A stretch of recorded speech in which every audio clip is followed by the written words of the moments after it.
देखिए, आपके BA. Part second year का सेकंड पेपर है, जो आपकी बुक है एकांकी और कथेतर विधा।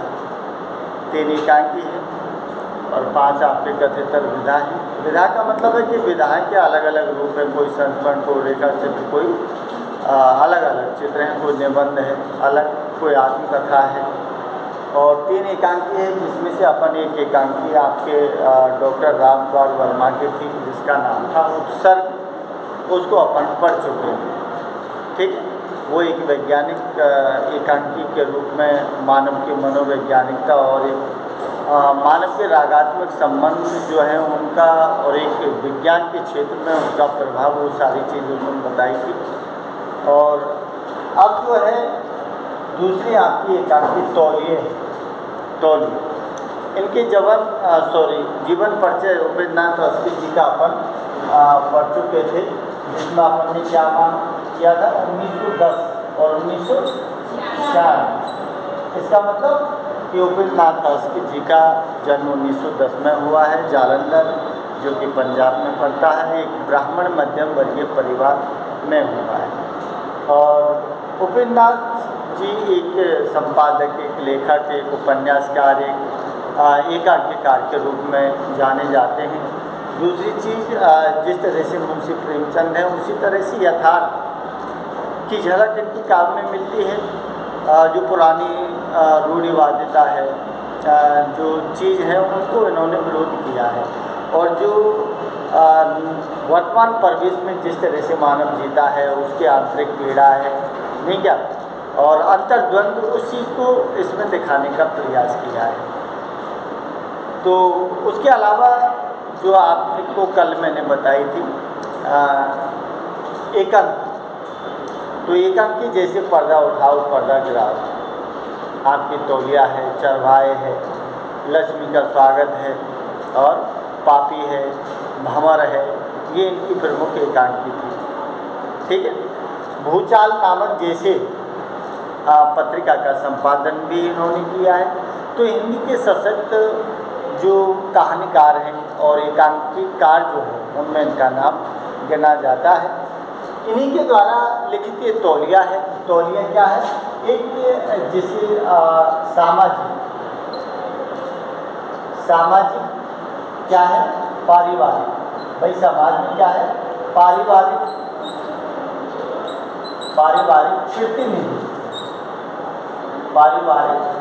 प्रतिनिधि एकांकी है।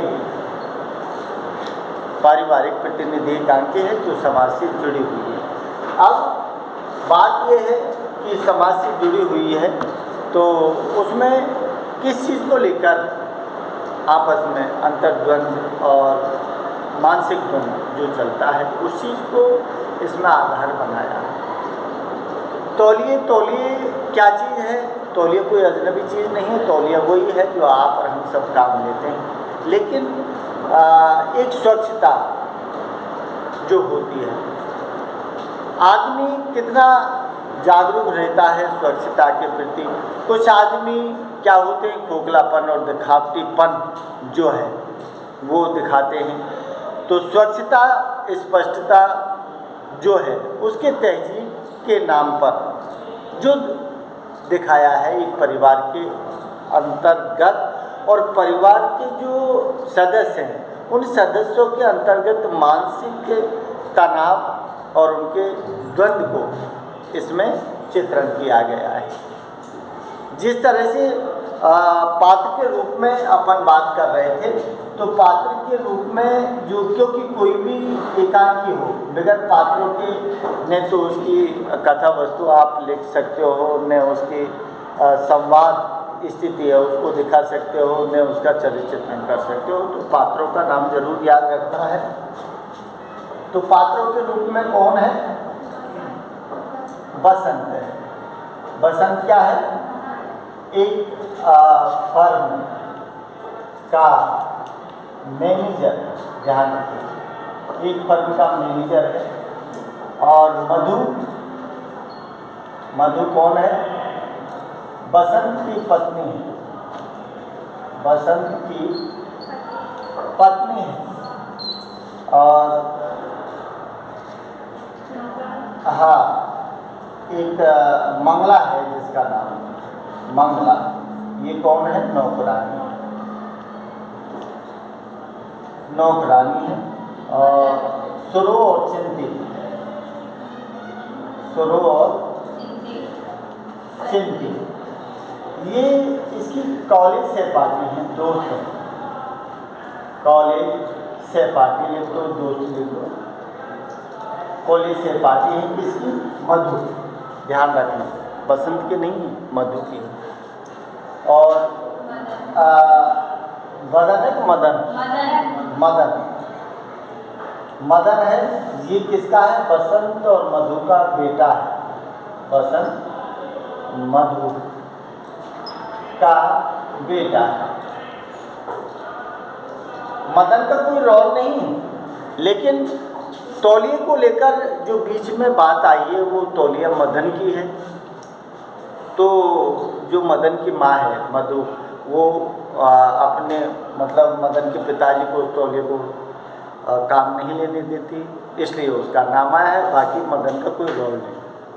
ठीक है, अब इन सबका आपको ध्यान रखना है, क्योंकि तौलिए में अगर उसकी तात्विक समीक्षा करोगे जब भी, ये सारी चीज़ें आपको ध्यान रखनी है।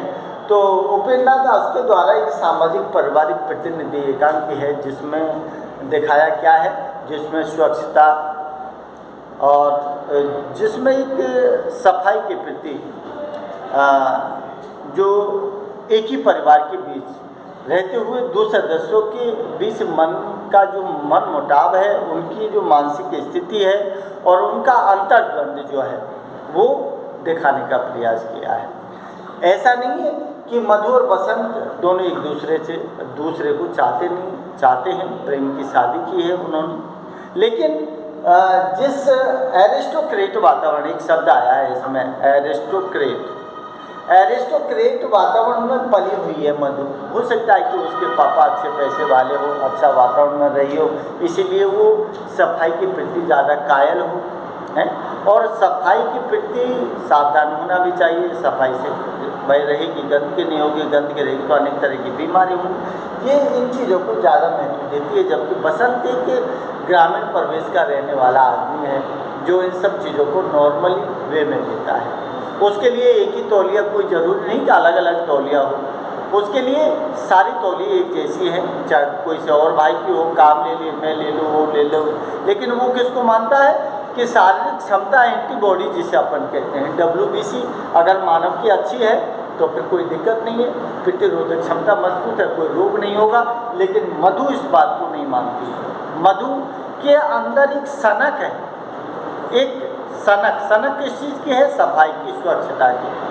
तो सफाई स्वच्छता को लेकर मधु के मन के अंदर एक सनक दिखाई है, जो सनक कहीं ज़्यादा बेकार होती है। अरे ऐसी भी सनक का काम की जिसको लेकर घर में क्या हो, लड़ाई झगड़ा और अंतर्द्वंद का माहौल बने, पति पत्नी के बीच मन मुटाव का माहौल बने, तो ऐसी सनक भी नहीं होनी चाहिए। बस इसीलिए उस तौलिए को आधार मानकर इसमें उसकी मूल संवेदना है, उसको दिखाया गया है। तो देखिए, मैं थोड़ी सी मूल संवेदना बता देता हूँ इसका, उसके बाद में फिर इसकी शॉर्ट रूप में आपको कथा जो है वो मैं आपको बता दूंगा। देखिए क्या लिखा है। उपेंद्रनाथ दास के द्वारा लिखित जो तौलिया है उसमें क्या दिखाया है? शिष्टाचार, सभ्यता, स्वच्छता, तहजीब। क्या नाम दिया है? शिष्टाचार, सभ्यता, स्वच्छता, तहजीब के नाम पर फैल रहे आडंबर और खोखलेपन, फैल रहे आडंबर और खोखलेपन, दिखावटीपन, उस पर बखूबी से उपेंद्रनाथ दास ने बखूबी से उसका चित्रांकन किया है। हमारे जीवन शैली में कृत्रिमता, दिखावटीपन ज़्यादा दिखाई देता है। आज का ज़माना जो है, आदमी को देख लो आप, ज़्यादा दिखाने का प्रयास करता है नहीं, लेकिन फिर भी दिखाने का प्रयास करता है।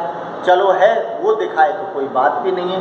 तो यहाँ दिया है कि हमारी जीवन शैली है, हमारी जीवन शैली का मतलब मानव जीवन शैली है, उसमें कृत्रिमता, दिखावटीपन क्या हो रहा है? पसरता जा रहा है, फैलता जा रहा है दिखावटीपन का। जो दिखावटीपन में कौन है? मधु है। आपसी रिश्तों की प्रगाढ़ता क्या हो रही है? शिथिलता होती जा रही है। और जो परिवार के बीच जब ये बातें चलती हैं तो क्या किया? आपसी रिश्तों की प्रगाढ़ता शिथिलता होती जा रही है। सहजता सरलता से जीवन जीने में जो आनंद है वो किसी और में नहीं। अरे सहजता सरलता का मतलब है कि जिस तरह से हमारे पूर्वज घर परिवार में हम न कोई ज़्यादा साफ सफाई पर ध्यान देते हैं, न कोई से एक दूसरे के झूठन तक अपन खा लेते हैं न परिवार में। लेकिन जब से ये सारी चीज़ चली हैं तो न तो भाई का खाता है, न बहन भाई का खाती है, न पति पत्नी भी नहीं खा पाते हैं, क्योंकि झूठन एक दूसरी तरीका की चीज़ बना दी गई है जिसको स्वच्छता स्पष्टता वाली बात बताई है। तो उन्होंने दिया कि सहजता सरलता से जीवन जीने में जो खुशी और आनंद मिलता है ना, वो अन्यत्र दुर्लभ है, वो और जगह नहीं मिल सकता। नेचुरल तरीके से ज़िंदगी जिए तो, और बनावटीपन दिखावटीपन में तुम जिंदगी जियोगे ना तो वो बेकार है। कहने का मतलब है ये, जीवन का रहस्य बाह्य तड़क भड़क से नहीं बल्कि अंतर की दृढ़ता में है। क्या दिया है? जीवन का रहस्य। अरे जीवन जो है ना वो बाह्य तड़क भड़क में नहीं है, दिखाने में दिखावटीपन में बनावटीपन में नहीं है। क्या दिया है? बल्कि अंतर की दृढ़ता में। अरे अंदर से आदमी को इन चीज़ों के प्रति जागरूक हो। साफ सफाई करना अच्छी बात है, लेकिन एक सनक होना बुरी बात है। तो तौलिए में एकांकी एक उद्देश्यपूर्ण एकांकी है जिसमें साफ सफाई स्वच्छता का महत्व जो है उस पर प्रकाश डाला गया है। लेखक कहता है, उपेंद्र नाथ आस्के क्या कहता है? साफ सफाई अच्छी आदत है, साफ सफाई अच्छी आदत है, लेकिन उसकी सनक ठीक नहीं जिस प्रकार मधु के अंदर सनक है। अरे साफ सफाई करना कोई बुरी बात नहीं है, अच्छी बात है, लेकिन साफ सफाई करने के साथ साथ घर परिवार के सदस्यों की मानसिक स्थिति और उनके बीच में होने वाली टकरार जो होती है उन चीज़ों को समझने की बात है। तो क्या दिया है? सफाई अच्छी आदत है लेकिन उसकी सनक ठीक नहीं। जीवन में स्वाभाविक आचरण ही आनंददायक होता है। स्वाभाविक जो आचरण होता है ना, नेचुरल, वो जीवन है ना वही आनंदित होता है। बनावटीपन में कोई आनंदित नहीं होता है जिस तरह से मधु करती है।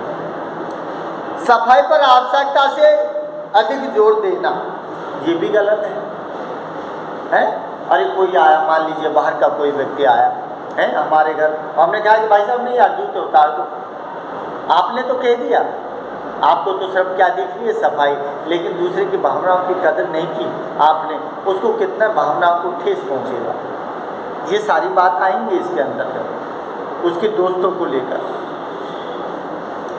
सफाई पर आवश्यकता से ज़्यादा जोर देने से पारिवारिक वातावरण क्या हो जाता है? तनावपूर्ण माहौल बन जाता है। मानसिक द्वंद्व और अंतर्द्वंद दोनों चलते हैं फिर परिवार के सदस्यों के बीच में। अरे मुझे अच्छा लगता है सफाई, लेकिन हो सकता है कि आपको अच्छा नहीं लगे, तो विचारों में टकराहट होगी। तो यहाँ वही स्थिति मधु और बसंत के बीच बनी हुई, जिससे परिवार के लोगों के बीच सामंजस्य स्थापित नहीं हो पाता है, और परिवार में तनाव की स्थिति होने के कारण मधु और बसंत के बीच में हमेशा तनाव की स्थिति बनी हुई होती है। उन दोनों के बीच सामंजस्य नहीं हो पाता है। मधुर रिश्तों के बीच कड़वाहट पैदा हो जाती है, जिससे घर के लोगों में तनाव, अलगाव, बिखराव तक की स्थिति हो जाती है। क्या दिया है? जिससे घर के लोगों में तनाव, अलगाव, बिखराव की स्थिति पैदा हो जाती है।